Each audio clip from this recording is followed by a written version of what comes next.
Hello student, welcome to this video. Finally अर्धवार्षिक से परीक्षा 2022-23 कक्षा 11वीं विषय रसायन शास्त्र के लिए क्वेश्चन पेपर हम लेकर आ गए हैं।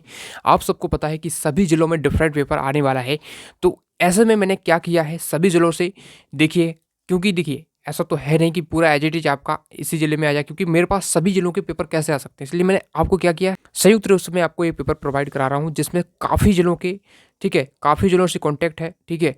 तो वहाँ पर जो क्वेश्चन है, ठीक है, जो क्वेश्चन है वो मैंने इसमें डाल रखे हैं, ठीक है। तो इतने जितने प्रश्न हैं, आपको हो सकता है आपके ज़िले में थोड़ा बहुत चेंजेस हो, लेकिन मोस्टली क्वेश्चन आपको मिल जाएंगे। तो चलिए हम देखते हैं। सही विकल्प सबसे पहले है, 7 अंक के हैं, सही विकल्प है। पहला क्वेश्चन है 0.00300 में सार्थक अंकों की संख्या है, तो क्या है ये आंसर बताना है। तो इसका आंसर हो जाएगा 3 है, ठीक है। इसमें सार्थक अंक तो 3 ही है, ठीक है। तो फोर्थ वाला आपका आंसर हो जाएगा। समान इलेक्ट्रॉनिक विन्यास वाले आयनों का युग्म कौन सा है। तो समान इलेक्ट्रॉनिक विन्यास इसका निकालेंगे आप, जिसमें Fe3+ और Mn2+ वाला आ जाएगा, बी वाला ऑप्शन हो जाएगा, ठीक है। प्रबलतम ऑक्सीकारक है, प्रबलतम ऑक्सीकारक इसमें कौन सा है, तो F2 हो जाएगा, ठीक है। फर्स्ट वाला ऑप्शन हो जाएगा। अगला देखिए, निम्नलिखित में से कौन सा अनुचुंबकीय नहीं है। तो फोर्थ का हो जाएगा आपका CO, ठीक है। CO अनुचुंबकीय नहीं है। एंथैल्पी H, दाव P, आयतन V तथा आंतरिक ऊर्जा U के बीच संबंध बताना है। तो इसमें संबंध होता है H=U+PV, ठीक है। ये वाला हो जाएगा सेकंड वाला, ठीक है। इस प्रकार से हो जाएंगे हमारे सही विकल्प, ठीक है। आगे बढ़ते हैं। देखिए आगे प्रश्न हमारे पूछे हैं, आगे जिसमें प्रश्न है, देखिए 6th क्वेश्चन है। तो 6th क्वेश्चन ने पूछा है CaOCl2 में Cl की ऑक्सीकरण अवस्था है।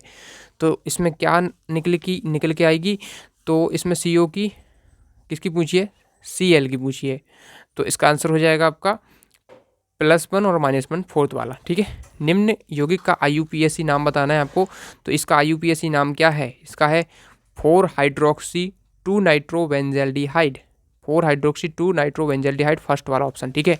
अगला प्रश्न देखते हैं। रिक्त स्थान की पूर्ति करना है।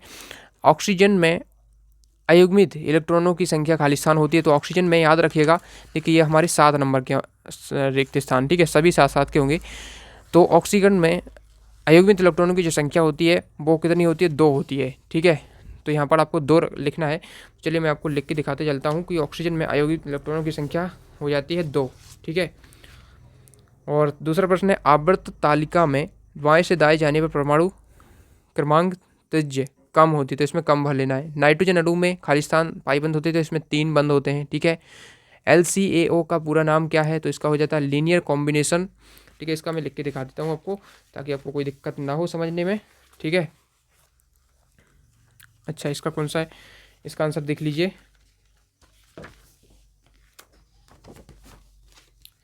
अरे चलिए इसमें लिख देता हूँ। देखिए LCAO है जो, इसका आपको पूरा नाम बताना है। तो इसका हो जाएगा लीनियर, हिंदी में भी आप लिख सकते हैं, linear combination of atomic orbital, ठीक है। Linear combination of atomic orbital. जब पदार्थ तथा उस ऊर्जा का विनिमय बाहरी स्थान से नहीं होता, उस निकाय को खाली स्थान कहते हैं। तो इसको क्या कहते हैं, उससे कहते हैं, 5वें का आप लिख लेंगे, विलगित, विलगित निकाय कहते हैं, ठीक है। किसी विलगित निकाय की कुल ऊर्जा खाली स्थान होती है तो क्या होती है, स्थिर होती है, ठीक है। 6ठे का हो जाएगा स्थिर। 7वां देख लीजिए, 7वां क्या पूछ रहा है, एल्काइन का सामान्य सूत्र होता है। तो एल्काइन का होता है CnH2n-2, ठीक है। तो ये हो जाएंगे, यहाँ से देख लीजिए, CnH2H2n-2, ठीक है। तो ये हो जाएंगे 7 के 7। सही जोड़ी बनाना है। सही जोड़ी देख सकते हैं, मोलरता से आप किसको मैच करेंगे, मोलरता से मैच कर लेंगे मोल किलोग्राम इनवर्स से। अनिश्चितता का सिद्धांत हाइजेनबर्ग ने दिया था, कौन सी उत्कृष्ट गैस है, तो अपनी नियॉन हो जाएगी उत्कृष्ट गैस, ठीक है। तो नियॉन से मैच कर लेना है। कौन सा हैलोजन है, तो हैलोजन इसमें हो जाएगा आपका क्लोरीन। चतुष्फलकीय से मैच कर लेना है आपको, ठीक है। चतुष्फलकीय क्या है, कार्बन, इसमें से हो जाएगा आपका SF6, ठीक है। तो C वाला मैच कर लेंगे। रेडॉक्स अभिक्रिया, देखिए आंसर आपको सामने लिखने रहते हैं, ठीक है, पेपर में आप सामने लिखते हैं। रेडॉक्स अभिक्रिया से किसको मैच करेंगे, इसमें मैच कर लेंगे ऑक्सीकरण तथा अपचयन साथ साथ घटित होती है, तो रेडॉक्स अभिक्रिया। विक्टर मेयर विधि ऐसे मैच कर लेंगे आप, कार्बनिक पदार्थ का आणविक द्रव्यमान ज्ञात करना। ठीक है, तो ये आपको हो जाएगा। अगला प्रश्न हम देखते हैं। चौथा प्रश्न है, एक शब्द या वाक्य में उत्तर लिखना है। तो पहला प्रश्न है, द्रव्य की कणीय प्रकृति के बारे में बताने वाले प्रथम भारतीय विचारक का नाम लिखिए।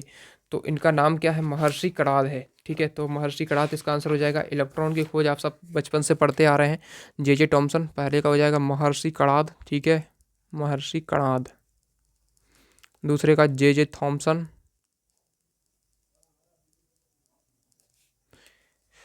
ठीक है, जे थॉमसन। थर्ड का देखिए, थर्ड क्या पूछ रहा है कि Mg++ एवं N+ में किसका आकार छोटा होगा? तो इसका Mg++ का होगा। ठीक है, कि BeCl2 अणु में कौन सा संकरण है? तो इसमें sp संकरण आपका आ जाएगा।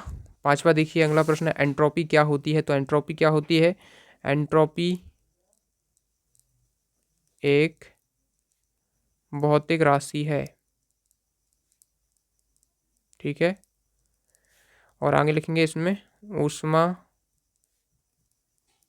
गतिक विकास के अव्यवस्था की माप है। ठीक है, तो ये आपके एंट्रोपी का हो जाएगा। उसके बाद देखिए, एक ऐसा उपकरण जिसमें विद्युत ऊर्जा का परिवर्तन रासायनिक ऊर्जा में होता है, उसे क्या कहते हैं? उसे कहते हैं विद्युत अपघटनी सेल। ठीक है,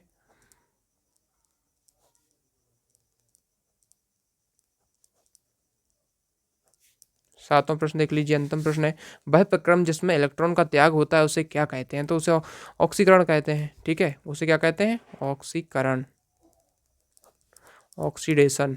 ठीक है, अब देखते हैं अगला प्रश्न है, सीमांत अभिकारक क्या है? तो सीमांत अभिकारक देखिए, इसका आंसर ये रहा। हमें इसका आंसर देख लीजिए, सीमांत अभिकारक क्या होते हैं? तो देखिए, ये सभी प्रश्न हम इसमें आपको दिखाते चलेंगे। लिखित आंसर देखिए, सीमांत अभिकारक क्या है, इसका आंसर आप यहाँ से लिख सकते हैं। ठीक है, इतना हो जाएगा। अगला इसमें पूछा है, यौगिक के मूलानुपाती सूत्र को परिभाषित करना है। तो देख लीजिए आपका, देखिए सभी जिलों में आपका देखिए किसी जिले में कोई क्वेश्चन आ जाए, इसलिए अथवा सहित आपको करना है। ठीक है, यौगिक के मूलानुपाती सूत्र को परिभाषित करना, तो इस प्रकार से यहाँ तक हो जाएगा। ठीक है, अगला देखिए, मोल संकल्पना क्या है? तो मोल संकल्पना देख लीजिए, ये मोल संकल्पना आप लिख देंगे इतना। ठीक है, उसके अथवा में क्या है? अथवा में है, मोल और अवोगाड्रो संख्या से क्या समझते हैं? तो मोल और अवोगाड्रो संख्या से इस प्रकार से आप इसको समझा सकते हैं। ठीक है, मोल और अवोगाड्रो संख्या दोनों ही पूछा है इसमें, तो इतना आपका इसका आंसर कर देंगे। आगे लिखना चाहें तो इतना भी कर लेना। ठीक है, अगला प्रश्न देखते हैं, 1 ग्राम भार में इलेक्ट्रॉनों की संख्या का परिकलन करना है। तो देखिए, ये न्यूमेरिकल टाइप से क्वेश्चन भी कभी आ जाए तो ज़रूर करना। देखिए, किसी जिले में आ जाएगा। तो देखिए, 1 ग्राम भार में इलेक्ट्रॉनों की संख्या का परिकलन कीजिए। ठीक है, तो इस प्रकार से आपका यहाँ पर हो जाता है ये आंसर। ठीक है, इसी के अथवा में पूछा है हमसे, अफबाऊ का सिद्धांत क्या है? तो अफबाऊ का सिद्धांत देख लीजिए, अफबाऊ का सिद्धांत देख लीजिए, बहुत ज़्यादा पूछा जाता है अफबाऊ का सिद्धांत। ठीक है, इसका डायग्राम भी जो लोग वो रेखा चित्र सा बनाना चाहें तो वो भी बना सकते हैं। तो अफबाऊ का सिद्धांत ये हो जाता है। ठीक है, उसके बाद देखिए, इसमें अगला पूछा है, परिरक्षण प्रभाव क्या है? तो परिरक्षण प्रभाव पूछा है, 8वां क्वेश्चन है। तो परिरक्षण प्रभाव देख लीजिए, इसका आंसर देखते हैं, प्रश्न क्रमांक 8 है।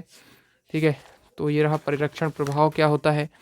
ठीक है, तो ये परिरक्षण प्रभाव का आंसर आप कर सकते हैं। अगला प्रश्न इसमें पूछा है अथवा में, अगला प्रश्न इसमें पूछा है, वो पूछ रहा है कि एक ही वर्ग में उपस्थित तत्वों के भौतिक और रासायनिक गुण समान क्यों होते हैं? ठीक है, तो क्यों होते हैं? तो देख लीजिए, इसका आंसर यहाँ से हो जाएगा, ऐसा होता क्यों है। ठीक है, तो प्रश्न क्रमांक हमारा कौन सा? 8वां है। 8वें का अथवा पूछ रहा है। ठीक है, तो 8वें का अथवा पूछ रहा है, तो ये रहा इसका आंसर, एक ही वर्ग में उपस्थित तत्वों के भौतिक और रासायनिक गुणधर्म समान क्यों होते हैं? तो इसका आंसर इस प्रकार से कर सकते हैं। अगला देख लीजिए, अगला है, निम्नलिखित अणुओं में सिग्मा तथा पाई आबंधों की कुल संख्या कितनी है? तो C2H2 में पूछा है, साथ ही CH4 में पूछा है। ठीक है, तो इसका आंसर हम देख लेते हैं, प्रश्न क्रमांक 9 है। तो देखिए, इसका आंसर ये रहा, सिग्मा और पाई बंद आपको बताने हैं। तो देख लीजिए, C2H2 में और CH4 में, C2H2 में देख लीजिए यहाँ पर।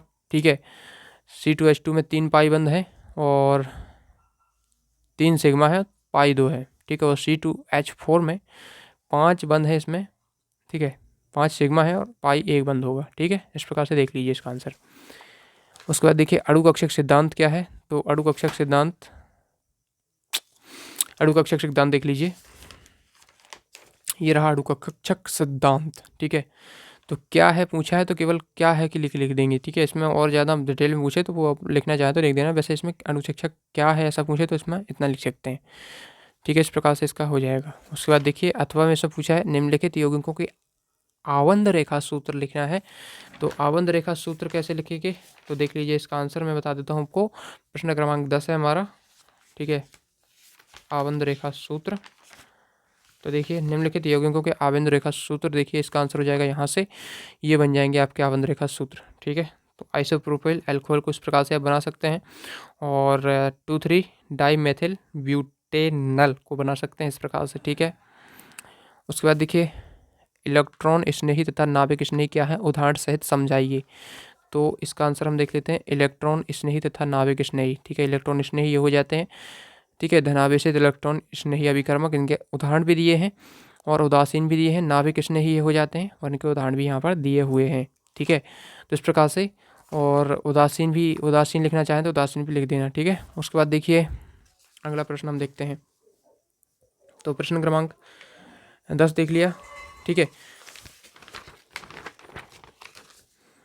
प्रश्न क्रमांक 11 है, कार्बोकेटाइन की संरचना बताइए, प्रेरक प्रभाव और इलेक्ट्रोमैग्नेटिक प्रभाव में अंतर बताना है। ठीक है, तो इस प्रकार से देखिए आगे के सभी प्रश्न आपको पार्ट 2 में प्रोवाइड कराए जाएंगे।